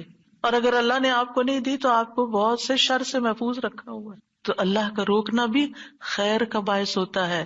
یہ سبق پکا کر لیں کہ جب اللہ تعالیٰ کوئی چیز نہیں دیتا یا دیر سے دیتا ہے یا روک لیتا ہے اور کوئی چارہ نہیں ہوتا، آپ کہتے ہیں میری کوئی دعا قبول نہیں ہو رہی، میرا کوئی طریقہ کام نہیں آ رہا، تو اس میں بھی کوئی خیر ہوتی ہے، کیونکہ جو اللہ نے مقدر میں لکھا ہے وہ پہنچ کے رہے گا. کوئی روک نہیں سکتا جو تو دے، اور کوئی دے نہیں سکتا جو تو روک لے. اور جسے اللہ نے آپ کے مقدر میں لکھا ہے وہ آپ تک آئے گا ہی آئے گا. سورۃ فاطر میں اللہ تعالیٰ فرماتے ہیں ما یفتح اللہ للناس من رحمت فلا ممسک لها وما یمسک فلا مرسل له من بعدہ وہو العزیز الحکیم. جو کچھ اللہ لوگوں کے لیے رحمت میں سے کھول دے اسے کوئی بند کرنے والا نہیں، اور جو وہ بند کر دے اس کے بعد اسے کوئی کھولنے والا نہیں. حدیث میں آتا ہے ما اصابک لم یکن لیخطئک وانما اخطأک لم یکن لیصیبک. جو کچھ تمہیں پہنچا وہ تم سے خطا ہونے والا نہیں تھا، اور جو نہیں ملا وہ ہرگز ملنے والا نہیں تھا. قرآن مجید میں سورۃ الرعد میں اللہ تعالیٰ فرماتے ہیں وَإِذَا أَرَادَ اللَّهُ بِقَوْمٍ سُوءًا فَلَا مَرَدَّ لَهُ. جب اللہ کسی قوم کے ساتھ برائی کا ارادہ کر لیتا ہے تو اس کو کوئی پھیرنے والا نہیں، کوئی سپر پاور اس ملک کی مدد نہیں کر سکتی اگر اللہ نے اس کے لیے جنگ کا فتنہ یا کسی اور طرح کی کوئی آزمائش لکھی ہے. یہ اللہ کے فیصلے ہوتے ہیں. یا اللہ نے کسی قوم کو تباہ کرنے کا فیصلہ کر لیا ہو تو کوئی اس کو روک نہیں سکتا. لہٰذا ہمیں اللہ پر ہی بھروسہ کرنا چاہیے اور ہر حال میں ایسی پریشان کن باتوں پر اللہ تعالیٰ ہی کی طرف رجوع کر لینا چاہیے. یاد رکھیے اگر کوئی چیز نہیں ملی تو اللہ تعالیٰ کو الزام مت دیں، اللہ تعالیٰ سے ناراض نہیں ہو، اللہ تعالیٰ سے بدظن نہیں ہو. یہ روکنا اس کی رحمت ہے. انسان اگر ان دو جملوں پر ایمان لے آئے تو پھر اس کا مکمل بھروسہ اللہ کی ذات پر ہو جائے گا. وہ رزق کے بارے میں اللہ پر ہی توکل کرے گا، نقصان کو دور کرنے اور بھلائی کو پانے کے لیے اللہ پر ہی بھروسہ کرے گا. وہ اللہ کو اپنے لیے کافی سمجھے گا. یعنی جہاں کہیں دل چھوٹا ہوا، جہاں کہیں کوئی پریشانی آئی، کہتے حسبی اللہ و نعم الوکیل. اللہ کار ساز یعنی کام بنانے والا اللہ ہی میرے لیے کافی ہے، وہ میرا کام بنائے گا، وہ میری مشکل آسان کرے گا. تو یہ توحید ربوبیت اور الوہیت پر مشتمل جملے ہیں. ابن تیمیہ کہتے ہیں یہ حدیث دو عظیم اصولوں پر مشتمل ہے. نمبر 1 توحید ربوبیت، اور وہ ہے جسے اللہ دینا چاہے اسے کوئی روک نہیں سکتا، اور جسے وہ روک دے اسے کوئی نہیں دے سکتا. بس بندہ اللہ ہی پر توکل کرتا ہے اور اسی سے مانگتا رہتا ہے، کیونکہ دینا جو اس نے ہے تو پھر کسی اور سے کیوں مانگے گا، کسی اور سے توقع لگا کے کیوں بیٹھ جائے گا، کسی اور کے در پہ کیوں جائے گا. اس کو پتا ہے صرف اللہ ہی نے کرنا ہے جو کرنا ہے. اس سے عقیدہ توحید پکا ہوتا چلا جاتا ہے کہ صرف اللہ ہی نے کرنا ہے. اور توحید الوہیت ولا ينفع ذا الجد منك الجد. عام طور پر انسان یہ سمجھتا ہے میرے پاس مال ہے، مجھے کوئی مشکل نہیں، یعنی جب کوئی کام سامنے آتا ہے نا تو فوراً دیکھتا ہے کتنا ہے بینک میں، کتنا کیش رکھا ہے، کیا ہے میرے پاس، کتنی پراپرٹی ہے، یعنی فوراً انسان کا دماغ گھوم کے اس طرف چلا جاتا ہے نا، بہت ہے، انف ہے، کام ہو جائے گا۔ اللہ چاہے گا تو ہوگا، صرف آپ کے مال سے کچھ نہیں ہوتا۔ آپ سارا لگا دیں، بزنس میں پورا لاس ہو سکتا ہے، پھر بتائیے آپ کے مال نے آپ کو کیا فائدہ دیا؟ کچھ نہیں ہو سکتا جب تک اللہ نہ چاہے۔ مال بھی جب فائدہ دیتا ہے جب اللہ چاہتا ہے، اولاد بھی جب فائدے کی ہوتی ہے جب اللہ چاہتا ہے، کسی انسان سے فائدہ صرف اس وقت پہنچتا ہے جب اللہ چاہتا ہے۔ آپ نے دیکھا ہوگا کتنے ہی اچھے سے اچھے لوگ ہوتے ہیں ہر وقت کام آنے والے، ایک وقت ایسا آتا ہے وہ ایسے بےچارے مجبور ہوتے ہیں کہ ان کو نہ کرنی پڑتی ہے کہ بھائی سوری یہ نہیں کر سکتے، کیونکہ سب کچھ ان کے اختیار میں نہیں ہے، سب کچھ ان کے بس میں نہیں ہے۔ اسی طرح انسان کے پاس بعض اوقات کوئی عہدہ ہوتا ہے، انفلوئنس ہوتا ہے، وہ سمجھتا ہے یہ عہدہ ہے میرے پاس، میں سب کچھ کر سکتا، نہیں کر سکتے۔ آپ نے دیکھا ہوگا دنیا کے بڑے بڑے ملکوں کے جو حکمران ہوتے ہیں کتنے بے بس ہوتے ہیں، کچھ بھی نہیں ہوتا ان کے ہاتھ میں، اپنی تقدیر نہیں بنا سکتے، اپنا فائدہ نہیں کر سکتے۔ اور پھر آپ دیکھیے کہ اللہ سبحانہ وتعالیٰ دنیا اسے بھی دیتا ہے جس سے وہ محبت کرتا ہے، اور اسے بھی دیتا ہے جس سے وہ محبت نہیں کرتا۔ لیکن یاد رکھیے ایمان اس کو دیتا ہے، دین کی سمجھ اس کو دیتا ہے جس سے وہ محبت کرتا ہے۔ وَمَن يُرِدِ اللَّهُ بِهِ خَيْرًا يُفَقِّهُ فِي الدِّينِ۔ دنیا تو سب کے پاس، مومن مسلم کافر سب کے پاس ہو سکتی ہے دنیا کے بڑے بڑے فائدے ہر ایک کو مل سکتے ہیں، لیکن دین اس کو ملتا ہے جس سے اللہ محبت کرتا ہے۔ لہذا انسان کو اللہ ہی کی طرف رغبت کرنی چاہیے، اور کبھی بھی اپنے مال پہ، اپنے جاہ پہ، اپنے ریسورسز پہ، اپنی قوتوں پر، اپنے علم پر کبھی بھروسہ نہیں کرنا چاہیے کہ یہ میرے لیے کچھ بنائیں گے اور ان کی وجہ سے میں آگے بڑھ جاؤں گا اور ان کی وجہ سے میرا بہت فائدہ ہوگا۔ کہ اللہ فائدہ لائے گا نا، ان میں سے کوئی ایک چیز بھی آپ کے پاس نہیں ہوگی تو آپ کا کام بن جائے گا۔ اور اگر فائدہ نہیں دینا نا اللہ نے ان ساری چیزوں کے ہوتے ہوئے، کئی دفعہ لوگ کہتے ہیں نا ہر چیز ہے میرے پاس لیکن پھر بھی میرا یہ مسئلہ حل نہیں ہوتا، معلوم نہیں کیوں رکاوٹ آ گئی، اور پھر وہ غلط سوچنا شروع کر دیتے ہیں، فلاں کی بندش ہے، فلاں کی نظر ہے، فلاں نے یہ کر دیا۔ نہیں، نفع اور نقصان دونوں اللہ کے ہاتھ میں، نہ کسی کی نظر آپ کو نقصان دے سکتی ہے، نہ کسی کا جادو آپ کو نقصان دے سکتا ہے، نہ کسی کا حسد آپ کو نقصان دے سکتا ہے اگر اللہ نہ چاہے۔ لہٰذا اسی سے دعا کرتے رہیں، اور جو پروٹیکشن کی دعائیں اس نے سکھائی ہیں وہ پڑھتے رہیں، اور باقی بھروسہ اللہ کی ذات پر کریں۔ پھر چھٹا ذکر ہے لا الہ الا اللہ وحدہ لا شریک لہ، لہ الملک ولہ الحمد وہو علی کل شیء قدیر، لا حول ولا قوۃ الا باللہ، لا الہ الا اللہ ولا نعبد الا ایاہ، لہ النعمۃ ولہ الفضل ولہ الثناء الحسن، لا الہ الا اللہ مخلصین لہ الدین ولو کرہ الکافرون۔ اللہ کے سوا کوئی الہ نہیں، وہ اکیلا ہے، اس کا کوئی شریک نہیں، بادشاہت اسی کی ہے اور تمام تعریف اسی کے لیے ہے، اور وہ ہر چیز پر پوری طرح قدرت رکھنے والا ہے، اور گناہ سے بچنے کی طاقت اور نیکی کرنے کی طاقت اللہ کے سوا کوئی دینے والا نہیں، اللہ کے سوا کوئی الہ نہیں، ہم صرف اسی کی عبادت کرتے ہیں، اسی کی ساری نعمتیں ہیں، اسی کا سارا فضل ہے اور اسی کے لیے خوبصورت تعریف ہے۔ اللہ کے سوا کوئی الہ نہیں، ہم اسی کے لیے دین میں اخلاص رکھنے والے ہیں اگرچہ کافر ناپسند کریں۔ ابن زبیر سلام پھیر کر ہر نماز کے بعد یہ کہتے، اور راوی کہتے ہیں کہ انہوں نے کہا کہ رسول اللہ صلی اللہ علیہ وسلم ہر نماز کے بعد ان کلمات کے ساتھ تحلیل کیا کرتے تھے، یعنی اللہ تعالیٰ کی حمد و ثنا بیان کرتے تھے۔ یہ بھی کیا ہے نماز کے بعد کا ذکر، اور اس میں آپ دیکھیے لا الہ الا اللہ وحدہ کے علاوہ لا حول ولا قوت الا باللہ، لا حول ولا قوت الا باللہ، کہ کوئی پھیرنے کی قوت یعنی کسی برائی کو، نقصان کو دور کرنے کی، اور اسی طرح کوئی فائدہ حاصل کرنے کی قوت اللہ ہی کے پاس ہے، کسی گناہ سے دور ہونے اور کسی نیکی کے کرنے کی ہمت طاقت اللہ ہی کے پاس ہے۔ تو یہ لا حول ولا قوت الا باللہ بہت فائدہ دیتا ہے اور اس کی کثرت کرنے کو کہا گیا ہے۔ اور لا الہ الا اللہ ولا نعبد الا ایاہ، ہم صرف اسی کی عبادت کرتے ہیں۔ لہ النعمت ولہ الفضل ولہ الثناء الحسن، نعمت بھی اور فضل بھی اور اچھی تعریف سب اللہ ہی کے لیے ہے، اور ہم مخلص ہو کر اللہ کی عبادت کرتے ہیں، مخلصین لہ الدین، لا الہ الا اللہ ولو کرہ الکافرون، اگرچہ کافر ناپسند کریں، ان کو ہماری توحید اچھی نہ لگے، لیکن پھر بھی ہم صرف ایک اللہ ہی کو مانتے ہیں۔ ساتویں چیز ہے تسبیحات، سبحان اللہ 33 بار، الحمدللہ 33 بار اور اللہ اکبر 33 بار، اور 34ویں بار لا الہ الا اللہ وحدہ لا شریک لہ لہ الملک ولہ الحمد وہو علی کل شیء قدیر۔ ہر نماز کے بعد ان تسبیحات کو پڑھنے کی فضیلت کیا ہے؟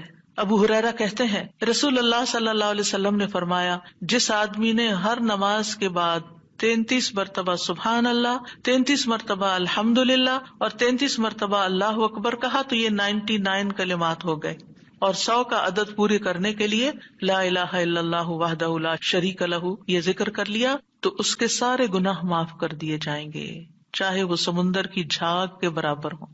یعنی 100 کا عدد پورا کرنے کے لیے کیا پڑھنا ہے؟ لا الہ الا اللہ وحدہ لا شریک لہ لہ الملک ولہ الحمد وہو علی کل شیء قدیر۔ رسول اللہ صلی اللہ علیہ وسلم نے فرمایا ہر نماز کے بعد کچھ ایسے اذکار ہیں جن کو پڑھنے والا یا جن کو کرنے والا کبھی محروم نہیں ہوتا، جن میں سے سبحان اللہ 33 بار، الحمدللہ 33 بار اور 34 بار اللہ اکبر۔ یعنی اگر لا الہ الا اللہ پورا نہیں پڑھ سکتے تو اللہ اکبر کو 34 بار کر کے 100 کی گنتی پوری کر لیں۔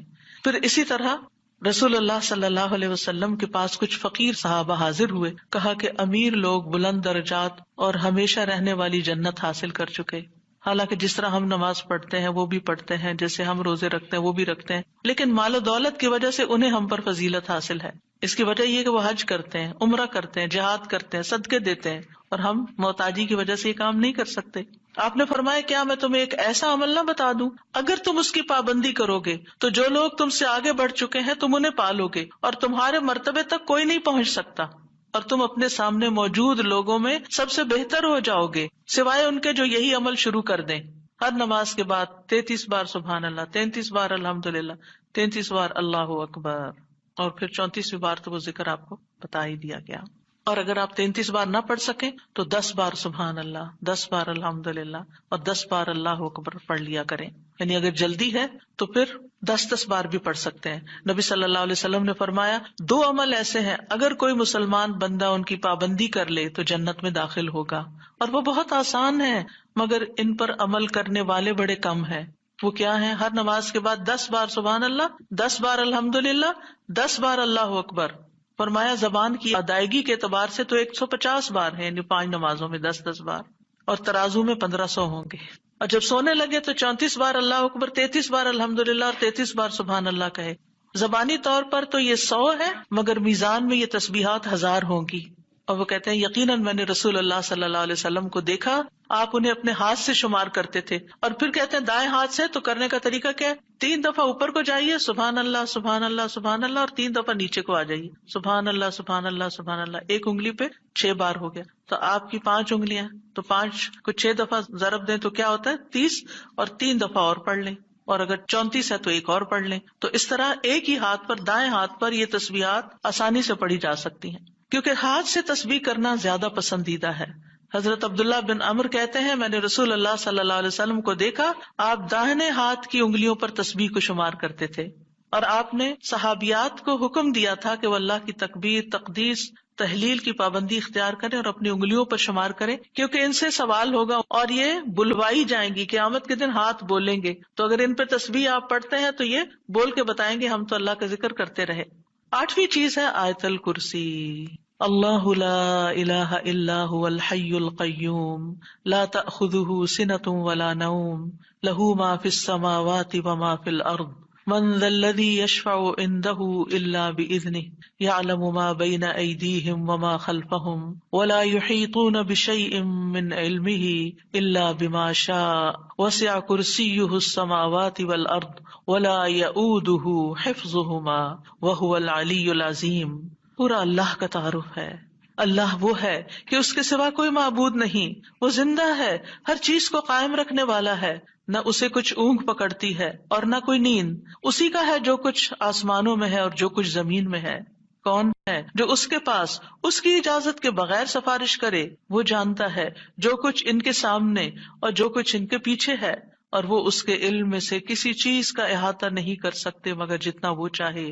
اس کی کرسی آسمانوں اور زمین کو سمائے ہوئے ہے، اور اسے ان دونوں کی حفاظت یعنی آسمان اور زمین کی حفاظت تھکاتی نہیں، اور وہی سب سے بلند، سب سے بڑا ہے۔ ہر نماز کے بعد آیت الکرسی پڑھنے کی فضیلت یہ ہے کہ جو شخص نماز کے بعد اس کو پڑھ لیتا ہے اور اس نماز کے بعد اس کی ڈیتھ ہو جاتی ہے تو فرمایا اس کو موت کے علاوہ کوئی چیز جنت میں جانے سے نہیں روک سکتی، مر گیا تو سیدھا جنت میں۔ یہ قرآن مجید کی سب سے افضل آیت ہے۔ ابو ذر غفاری کہتے ہیں میں مسجد حرام میں داخل ہوا اور رسول اللہ صلی اللہ علیہ وسلم کو اکیلے دیکھ کر آپ کے پاس آ کے بیٹھ گیا۔ میں نے کہا یا رسول اللہ صلی اللہ علیہ وسلم کون سی آیت افضل ہے جو آپ پہ نازل ہوئی؟ آپ نے فرمایا آیت الکرسی۔ کرسی کے مقابلے میں 7 آسمان اس طرح ہے جیسے بیابان زمین میں کوئی چھلا گرا پڑا ہو، اور پھر کرسی کے مقابلے میں عرش کا حجم اتنا ہے جیسے اس چھلے کے مقابلے میں بیابان کا وجود۔ اور یہ قرآن مجید کی سب سے عظیم آیت بھی ہے۔ ابی ابن کعب سے روایت ہے ایک مرتبہ نبی صلی اللہ علیہ وسلم نے ان سے پوچھا اللہ کی کتاب میں سب سے عظیم آیت کون سی ہے؟ انہوں نے کہا اللہ اور اس کا رسول ہی زیادہ جانتے ہیں۔ آپ نے یہ سوال کئی مرتبہ دہرایا تو ابی ابن کعب نے کہا آیت الکرسی۔ یہ سن کر آپ نے فرمایا ابو المنذر تمہیں تمہارا علم مبارک ہو، اس ذات کی قسم جس کے ہاتھ میں میری جان ہے، عرش کے پائے کے پاس یہ اللہ بادشاہ کی پاکیزگی بیان کرتی ہوگی، اس کی ایک زبان اور 2 ہونٹ ہوں گے، یعنی جو لوگ اس پڑھیں گے وہ ان کے حق میں ایک طرح سے گواہ ہوگی۔ 9ویں چیز جو نماز کے بعد پڑھنی چاہیے وہ ہے معوذات، سورۃ الاخلاص، سورۃ الفلق، سورۃ الناس۔ پہلی سورت میں اللہ تعالیٰ کی توحید بیان ہوئی ہے، دوسری سورت میں انسان کو پناہ مانگنے کے لیے کہا گیا ہے، کہہ دیجئے میں مخلوق کے رب کے پناہ پکڑتا ہوں اس چیز کے شر سے جو اس نے پیدا کی، اور اندھیری رات کے شر سے جب وہ چھا جائے، اور گرہوں میں پھونکنے والیوں کے شر سے، اور حسد کرنے والے کے شر سے جب وہ حسد کرے۔ انہی چیزوں کا خوف رہتا ہے نا، کوئی جادو کر دے گا، کوئی حسد کر لے گا۔ ہر نماز کے بعد پڑھیں گے کس وقت وہ کرے گا؟ اس کو تو آپ موقع ہی نہیں دے رہے کہ وہ جادو کرے یا آپ سے حسد کرے۔ ہر 2 نمازوں کے بیچ میں جو کوئی ایسا فتنہ فساد آیا اس کا ازالہ ہوتا چلا جائے گا۔ عقبہ بن عامر کہتے ہیں کہ رسول اللہ صلی اللہ علیہ وسلم نے مجھے حکم دیا تھا کہ میں ہر نماز کے بعد معوذات پڑھا کروں، یعنی یہ تینوں صورتیں پڑھا کروں۔ 10ویں چیز ہے رب اعنی علی ذکرک و شکرک و حسن عبادتک، اللہ کے ذکر، اس کے شکر اور اچھی عبادت پر اللہ کی مدد مانگنا۔ معاذ بن جبل کہتے ہیں کہ رسول اللہ صلی اللہ علیہ وسلم نے میرا ہاتھ پکڑا اور فرمایا اے معاذ اللہ کی قسم میں تم سے محبت کرتا ہوں۔ کتنے خوش قسمت تھے معاذ رضی اللہ عنہ۔ میں نے عرض کیا یا رسول اللہ صلی اللہ علیہ وسلم میں بھی آپ سے محبت کرتا ہوں، تو رسول اللہ صلی اللہ علیہ وسلم نے فرمایا تم پابندی سے ہر نماز میں یہ دعا مانگا کرو رب اعنی علی ذکرک و شکرک و حسن عبادتک۔ معاذ رضی اللہ عنہ جو ہیں 33 سال کی عمر میں امواس کے طاعون میں شہید ہو گئے تھے۔ He was only 33 years old۔ ان کا مقام کیا تھا؟ آپ کی بشارت کے مطابق وہ جنت میں علماء کے قائد ہوں گے، یعنی علماء امت کے جو عالم ہیں ان کو جنت کی طرف لیڈ کر رہے ہوں گے۔ کس وجہ سے آپ صلی اللہ علیہ وسلم نے ان سے محبت کا اظہار کیا؟ علم کی وجہ سے، علم کے حریص تھے اور نیکی کے کاموں میں آگے آگے، اور اتنی چھوٹی عمر میں عین جوانی کے وقت فوت بھی ہو گئے، اور کتنا بڑا درجہ اور مقام پا گئے۔ ہمیں آج تک یہ سمجھ نہیں آتی کہ کون سے کام ایسے کریں کہ جس سے اللہ کی محبت ملے، جس سے اللہ کا قرب نصیب ہو، اور جس سے ہمیں رسول اللہ صلی اللہ علیہ وسلم کی محبت اور آپ کی شفاعت نصیب ہو۔ تو یہ ایک دعا ہے ان دعاؤں میں سے جو آپ نے خاص طور پر حضرت معاذ کا ہاتھ پکڑ کے قسم کھا کے محبت کا اظہار کر کے آپ کو یہ دعا سکھائی۔ چند لفظ ہیں، کیا ہمارے لیے یہ پڑھنا بھی مشکل ہے؟ پھر ہم اپنے لیے اس دنیا سے کیا کما رہے ہیں؟ اگر ہمیں اتنی بھی توفیق نہیں کہ نماز کے بعد ٹک کے یہ 4 کلمے پڑھ لیں تو پھر ہماری نمازیں کیا ہیں؟ ہم نے کیا مانگا اللہ سے؟ ہم تو دنیا کی اور آخرت کی خیر سے محروم ہو گئے۔ اور یہ دعا آپ دیکھیے اللہم سے بھی شروع ہوتی ہے اور ربی سے بھی شروع ہوتی ہے، دونوں کا ایک ہی تقریباً مطلب ہے، ایک میں الوہیت ہے اور ایک میں ربوبیت ہے۔ یعنی میں اللہ سے درخواست کرتا ہوں کہ اے اللہ مجھے اپنے ذکر پر، اور ذکر میں قرآن، نماز، تحلیل، تسبیح، استغفار، درود، سب چیزیں شامل ہیں، اللہ مجھے توفیق دے۔ اور پھر وہ شکر کی بھی توفیق۔ اور آپ دیکھیے کہ جب ہم دعا مانگتے ہیں نا کہ اللہم انی علی ذکرک، تو مطلب یہ ہے کہ ہماری زبان جو ہے وہ آپ کی اطاعت کرتی رہے، وہ کلمات بولتی رہے جس سے آپ کا ذکر ہوتا رہے۔ یعنی ایک تو ہے یہ مسنون اذکار ان کا پڑھنا، اور ایک یہ ہے کہ اللہ تعالیٰ کی نعمتوں کا ذکر کرنا، اللہ تعالیٰ کے احسانات کا ذکر کرنا، اللہ تعالیٰ کی قدرت کی نشانیوں کا ذکر کرنا، اللہ کے فضل کا ذکر کرنا۔ وَأَمَّا بِنِعْمَةِ رَبِّكَ فَحَدِّثْ، یہ بھی ذکر ہے۔ آپ اپنے بچوں کے ساتھ بات کر رہے ہیں اور اللہ تعالیٰ کے بارے میں کوئی بات کر رہے ہیں، دین کے بارے میں کوئی بات کر رہے ہیں، تو یہ بھی ذکر میں شمار ہو۔ تو اللہ مجھے توفیق دے، آئین اللہ میری مدد کر. کیونکہ ہمارے پاس وقت بھی ہوتا ہے، ہمارے پاس صلاحیت بھی ہوتی ہے، لیکن ہم توجہ نہیں کرتے، ہم کرتے نہیں ہے کام، کیونکہ توفیق نہیں ہوئی نا. تو ہر نماز کے بعد، چونکہ فرض کے بعد دعا قبول ہوتی ہے، تو یہ دعا مانگنے کو کہا گیا. اور بعض کہتے ہیں اس کو سلام پھیرنے سے پہلے بھی پڑھ سکتے ہیں، جیسے ربی جعلنی پڑھتے ہیں. یا اور کل جو میں نے آپ کو دعائیں بتائی تھی آخر میں نماز کے اختتام پر سلام سے پہلے، وہ سب مسنون اذکار تھے. لیکن علماء نے اس کے علاوہ، جیسے ربی جعلنی مقیم الصلاۃ، یہ نبی صلی اللہ علیہ وسلم نے نہیں سکھائی ہمیں کہ نماز کے بعد ضروری یہی پڑھی جائے. لیکن علماء نے کہا کہ جیسے اللہ کی حمد و ثنا ہوتی ہے تشہد میں، پھر اس کے بعد درود شریف ہے، اور پھر اس میں والدین اور اولاد دونوں کے لیے دعا ہے، تو یہ پڑھ لیں. اس کے علاوہ جو چاہے قرآنی اور مسنون دعا یہاں بیٹھ کے پڑھیں، کیونکہ نماز کے اندر دعا مانگنا نماز کے بعد کی دعا سے افضل ہے. قبولیت کے زیادہ چانسز ہیں، جس سے اکثر لوگ غافل ہیں. سلام پھیرنے سے پہلے اللہم انی اسألک الجنۃ واعوذ بک من النار 3 دفعہ یہ پڑھ لیں. جو آپ کا دل چاہے پڑھیں، بس اردو میں نہیں، عربی میں یاد کریں کچھ دعائیں، قرآنی دعائیں، مسنون دعائیں اس وقت پڑھتے رہیں. تو پھر دوسرا ہے وشکر کا. شکر کہاں سے ادا ہوتا ہے؟ زبان سے بھی ہوتا ہے، لیکن اس کا اصل مقام دل ہے، وہ دل سے اٹھتا ہے. ذکر کی بات کر کے ہم نے کہا کہ یا اللہ ہماری زبان کو اپنی اطاعت کی توفیق دے، اور شکر کی بات کر کے ہم نے کہا کہ اللہ ہمارے دل کو اپنے ذکر کی توفیق دے، اپنی یاد کی توفیق دے، اور شکر ادا کرنے کی توفیق دے. یعنی میں ساری ظاہری اور باطنی نعمتوں پر اللہ کا شکر ادا کرنے کی توفیق مانگتا ہوں. یہ مطلب ہے اس دعا کا.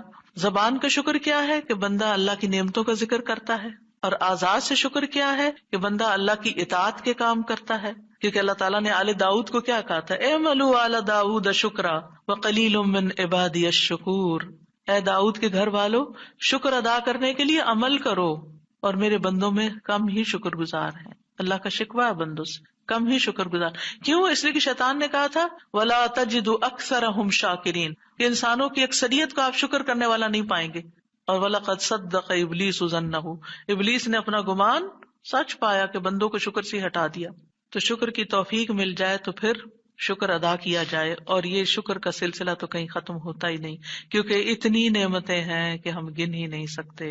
ابن رجب کہتے ہیں کہ دین میں یا دنیا میں اللہ کی ہر نعمت جو بندے کو حاصل ہوتی ہے، اس میں نعمت کا شکر ادا کرنے کی ضرورت ہوتی ہے. پھر جو شکر کی توفیق ملتی ہے اس پر بھی شکر ادا کرنے کی ضرورت ہے. یعنی شکر پر بھی شکر، یہ ایک اور نعمت ہے، اس میں دوبارہ شکر ادا کرنے کی ضرورت ہے. پھر دوبارہ شکر کیا تو ایک اور نعمت مل گئی، اب کیا ہے؟ ایک اور دفعہ شکر کریں. اور یہ سلسلہ ہمیشہ جاری رہتا ہے، یعنی شکر کا سلسلہ کبھی ختم نہیں ہونا چاہیے. شکر کرتے ہی چلے جائیں. وحسن عبادتک، اور اپنی خوبصورت عبادت کی توفیق عطا فرما. اور خوبصورت عبادت اسی وقت ہو سکتی ہے جب اس میں اخلاص ہو، اور نبی صلی اللہ علیہ وسلم کی اتباع ہو، اطاعت ہو. اطاعت اعضاء سے کی جاتی ہے، یعنی ہمارے اعضاء، ہاتھ پاؤں، ہمارا جسم یہ عبادت میں مشغول ہوتا ہے. بعض اوقات ہم ڈھیروں عبادت کر لیتے، ڈھیر سارے نفل پڑھ لیتے، بہت کچھ کر لیتے، لیکن اس کو کوئی کوالٹی نہیں ہوتی. یہاں یہ نہیں کہا گیا کہ کثیر عبادتک، یہاں کیا کہا گیا؟ حسن عبادتک، کہ اللہ خوبصورت عبادت کی توفیق دے. امام ابن تیمیہ کے بارے میں آتا ہے کہ جب وہ قید ہوئے تو اپنے سجدوں میں یہ دعا پڑھا کرتے تھے، اللہم اعنی علی ذکرک و شکرک و حسن عبادتک. کیونکہ اللہ کی توفیق کے بغیر ہم یہ کام نہیں کر سکتے. جس کی زندگی میں ذکر آ گیا، جس کی زندگی میں شکر آ گیا، اور جس کی زندگی میں خوبصورت عبادت آ گئی، وہ خوش قسمت ترین انسان ہے، اس کو سبھی کچھ مل گیا. اور جو ان چیزوں سے محروم ہے پھر ہر خیر سے محروم ہے، چاہے دنیا کی قارون جیسی دولت اس کے پاس کیوں نہ ہو، پوری دنیا اس کی فین ہو، اس کی تعریفیں کرے اور اس کی فدائی شدائی ہو، کوئی فائدہ نہیں ہے. ایک اور دعا ہے رب قنی عذابک یوم تبعث عبادک، اے میرے رب مجھے اس دن کے عذاب سے بچانا جس دن تو اپنے بندوں کو اٹھائے گا. 3 بار یہ دعا، اے اللہ ہمیں اس دن کے عذاب سے بچانا جس دن تو اپنے بندوں کو اٹھائے گا. 1 دفعہ بھی پڑھی جا سکتی، 3 دفعہ کی شرط نہیں ہے.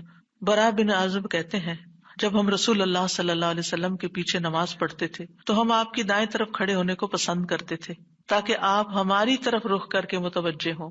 برا کہتے ہیں میں نے آپ کو فرماتے ہوئے سنا، یعنی آپ پلٹ رہے تھے اور کہہ رہے تھے رب قنی عذابک یوم تبعث عبادک. یہ رات کو سوتے ہوئے بھی پڑھا کریں اور نمازوں کے بعد بھی کہ اللہ اس دن کے عذاب سے بچا لینا جس دن تو بندوں کو دوبارہ پیدا کرے گا. 13 اللہم اغفر لی ما قدمت وما اخرت وما اسررت وما اعلنت وما اسرفت وما انت اعلم به منی انت المقدم وانت المؤخر لا الہ الا انت۔ اے اللہ میرے وہ گناہ بخش دے جو میں پہلے کر چکا، جو میں نے بعد میں کیے، اور جو چھپے ہوئے کیے اور جو ظاہر میں کیے، اور جو میں حد سے بڑھا رہا اور وہ جن سے تو مجھ سے زیادہ باخبر ہے۔ تو ہی نیکی اور خیر میں آگے کرنے والا اور پیچھے کرنے والا ہے، تیرے سوا کوئی معبود نہیں۔ نبی صلی اللہ علیہ وسلم سلام پھیرنے کے بعد یہ دعا پڑھا کرتے تھے، یعنی اس دعا کے بارے میں ثابت ہے کہ سلام کے بعد پڑھا کرتے تھے۔ اللہم اغفر لی ما قدمت، بات یہ ہے کہ جو نیک لوگوں کی نیکیاں ہوتی ہیں وہ مقربین کے گناہ شمار ہوتے ہیں، یعنی ان کا اسٹینڈرڈ اور ہائی ہوتا ہے نا، ان کی کوالٹی اور اچھی ہوتی ہے، تو اس لیے نبی صلی اللہ علیہ وسلم کے گناہ کوئی نہیں تھے کہ جس کے لیے آپ بخشش مانگتے تھے، ایک تو ہمیں سکھانے کے لیے، اور دوسرا یہ ہے کہ نیکیوں میں سے جو کم درجے کی نیکیاں ہوں ان پر بھی۔ وما اخرت، اور جو عبادت مجھ سے تاخیر ہوئی، کوتاہی ہوئی، جو میں نے لیٹ کی، جس کا حق ادا نہیں کیا۔ وما اسررت، جو میں نے چھپایا، جو میرے دل میں وسوسے اور خیالات آئے، بعض اوقات نماز کے اندر وسوسے آنا شروع ہو جاتے ہیں، تو یا اللہ تو اس کو بھی معاف کر دے۔ وما اعلنت، اور جو میں نے ظاہراً کیے، یعنی وہ اقوال افعال جو سب کے سامنے، لوگوں کے سامنے کوئی بری مثال پیش کی، یعنی یہ نبی صلی اللہ علیہ وسلم کے نہیں، یہ ہمارے لیے ہے کہ ہم بعض اوقات ایسی بات کر جاتے ہیں، ایسا کام کر جاتے ہیں جو دوسروں کو پٹ آف کر دیتا ہے نیکی کے کاموں سے، یا ان کو دین سے ہٹا دیتا ہے، یا اور اسی طرح کی غلطیاں ہم کرتے ہیں۔ اور پھر آپ دیکھیے کہ نبی صلی اللہ علیہ وسلم کی ہمبلنس بھی اس سے پتہ چلتی ہے کہ کتنے آپ ہمبل تھے، کہ سارا کچھ کر کے، بہترین عبادت کر کے پھر بخشش بھی مانگ رہے ہیں۔ اور پھر آپ دیکھیے کہ وما اسرفت، ہر معاملے میں ہم حد سے پار ہو جاتے ہیں، خوشی میں، غم میں، بے صبری میں، ہر چیز میں۔ تو اس کی بھی دعا ہے یہ کہ اللہ جہاں بھی میں حد لمٹ کراس کر رہا ہوں، اللہ مجھے وہ کراس کی بھی لمٹ کے آگے جو غلط کام کیا ہے مجھ سے تو وہ بھی معاف کر دے۔ اور وما انت عالم بہ منی، اور جو تو مجھ سے زیادہ جانتا ہے، یعنی خاص کے بعد عام کا بھی ذکر ہے، یعنی میں نے تو مانگ لیا جو مجھے سمجھ آتی تھی، اب اس کے علاوہ بھی جو کچھ ہے اس کو بھی آپ معاف کر دیجیے۔ اور پھر انت المقدم و انت المؤخر، دوسرے روایت میں انت المقدم والمؤخر بھی آتا ہے، جس کو تو چاہتا ہے آگے بڑھا دیتا ہے نیکی میں، جس کو تو چاہتا ہے پیچھے کر دیتا ہے۔ یعنی یہ نہ سوچیے کہ آج میں اگر نیکیوں میں آگے ہوں تو ہمیشہ ایسے ہی رہوں گی، ہمیشہ ڈرتے رہا کریں، پیچھے بھی ہو سکتے ہیں، تو یا اللہ تو مجھے آگے ہی رکھنا، مراد یہ ہے۔ اور اگر نبی صلی اللہ علیہ وسلم کے بارے میں ہے تو آپ کی نبوت سب سے آخر میں تھی، وہ ایک پازیٹیو سینس میں ہے، انت المقدم و انت المؤخر۔ اور پھر اسی طرح یہ ہے کہ قیامت کے دن سب سے پہلے آپ اٹھائے جائیں گے، حالانکہ دنیا میں آپ کی نبوت سب سے آخر میں تھی۔ تو یہ اللہ تعالیٰ کا فیصلہ ہوتا ہے، جس چیز پر وہ چاہتا ہے اپنے بندوں کو اتارتا ہے، جس کو چاہتا ہے آگے بڑھاتا ہے، جس کو چاہتا ہے عزت دیتا ہے، جس کو چاہتا ہے ذلت دیتا ہے، اور بندوں کے ایک دوسرے پر درجات ہیں۔ نمبر 14، سبحانک اللہم و بحمدک استغفرک و اتوب الیک۔ یہ مجلس کے اختتام پر بھی اور نماز کی دعاؤں کے اختتام پر بھی، پاک ہے تو اے اللہ، تیری ہی حمد ہے، میں تجھ سے بخشش مانگتا ہوں، تیری ہی طرف میں رجوع کرتا ہوں۔ یہ اچھے عمل پر مہر لگانے والے کلمات ہیں۔ حضرت عائشہ سے روایت ہے کہ رسول اللہ صلی اللہ علیہ وسلم جب کسی مجلس میں بیٹھتے یا نماز پڑھتے یا کچھ کلمات پڑھتے، حضرت عائشہ نے ان کے بارے میں پوچھا تو آپ نے فرمایا، اگر کسی شخص نے اس مجلس میں اچھی باتیں کی ہوں گی تو یہ کلمات قیامت تک ان باتوں کے لیے مہر بن جائیں گے، اور اگر اس نے اس مجلس میں کوئی فضول بات کی ہے تو یہ اس کے لیے کفارہ بن جائیں گے۔ اور اس کے دیگر روایات بھی ہیں، یعنی دیگر طرق بھی ہیں اس دعا کے۔ اور پھر ایک اور دعا، رب اغفر لی وتب علی انک انت التواب الغفور، اے اللہ تو مجھے بخش دے اور میری توبہ قبول کر، بے شک تو بہت توبہ قبول کرنے والا، بہت بخشش فرمانے والا ہے۔ فجر اور مغرب کی نماز کے بعد کا خاص ذکر، لا الہ الا اللہ وحدہ لا شریک لہ، لہ الملک ولہ الحمد یحیی ویمیت وہو علی کل شیء قدیر۔ اللہ کے سوا کوئی الہ نہیں، وہ اکیلا ہے، اس کا کوئی شریک نہیں، بادشاہت اسی کی ہے، تمام تعریف اسی کے لیے ہے، اور وہ ہر چیز پر پوری قدرت رکھنے والا ہے۔ اور سلام کے بعد تشہد کی حالت میں اگر آپ بیٹھے بیٹھے یہ ذکر کرتے ہیں، یعنی مصلی سے اٹھنے سے پہلے یہ ذکر کرتے ہیں، تو نبی صلی اللہ علیہ وسلم نے فرمایا، جس نے نماز مغرب اور صبح کی نماز کے بعد اتحیات میں اٹھنے سے پہلے اپنی ٹانگ کو دوہرا کیے ہوئے، یعنی جس پوزیشن میں آپ بیٹھے اسی پوزیشن میں بیٹھے بیٹھے 10 بار یہ ذکر کیا، اللہ تعالیٰ اس کے لیے 10 نیکیاں لکھ لیتا ہے، 10 گناہ اس سے دور کر دیتا ہے، 10 درجے اس کے بلند کر دیتا ہے. اس کے لیے ہر بری چیز سے حفاظت، شیطان مردود سے پناہ دینے والے یہ کلمات ہوتے ہیں. کوئی گناہ سوائے شرک کے اس کو نہیں پہنچتا، اور یہ اس روز عمل میں سب لوگوں سے افضل ہوتا ہے. یعنی صبح کے وقت اگر کوئی یہ پڑھ کے اٹھتا ہے مصلی سے تو یہ سب لوگوں سے افضل ہوتا ہے، سوائے اس شخص کے جس نے اس کے برابر یا اس سے زیادہ ان کلمات کو پڑھا ہو. اور ایک اور روایت میں ہے جو یہ 10 مرتبہ مغرب کے بعد پڑھے گا، اللہ اس کی حفاظت کے لیے اسلحہ بردار فرشتے بھیجے گا جو اس کی صبح تک شیطان سے حفاظت کریں گے. اللہ تعالیٰ سے دعا ہے کہ اللہ تعالیٰ ہمارے ان اعمال کو قبول کرے اور ہمیں اس ذکر کی توفیق دے. میں یہ پڑھتے ہوئے سوچ رہی تھی کہ جو شخص یہ ساری دعائیں پڑھے نماز کے بعد، اس کے پاس فضول کام کرنے کا کون سا وقت باقی بچے گا. وآخر دعوانا ان الحمد للہ رب العالمین. سبحانک اللہم وبحمدک، اشہد ان لا الہ الا انت، استغفرک واتوب الیک. السلام علیکم ورحمۃ اللہ وبرکاتہ.